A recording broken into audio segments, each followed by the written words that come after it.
অমিত এবং তমা, একটি প্রেমের গল্প। অমিত ছিল একটি ছোট শহরের ছেলেটি, যার জীবনে স্বপ্ন ছিল বড় হওয়ার।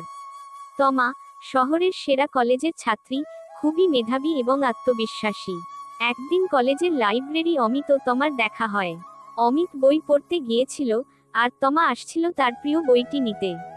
দুর্ঘটনাক্রমে তমার হাতে থাকা বইটি অমিতের ওপর পড়ে।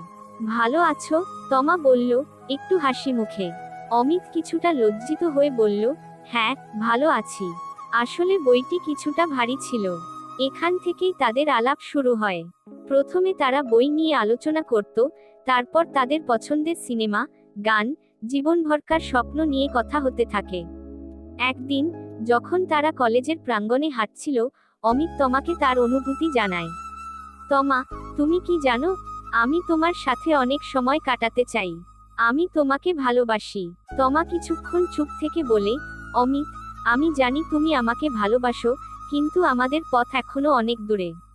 তবে আমি তোমার অনুভূতি বুঝতে পারি। অমিত ও তমা তখন থেকে আরো কাছাকাছি আসে, একে অপরকে ভালোভাবে জানে এবং একে অপরকে সহায়তা করে।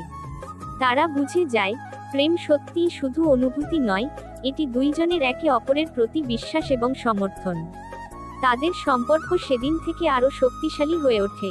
অমিত ও তমা, তাদের ভালোবাসার গল্পে শুধুমাত্র সুখের মুহূর্তগুলোই নয়, একে অপরের পাশে থাকা এবং জীবনযুদ্ধে একসাথে চলার শক্তি খুঁজে পায়।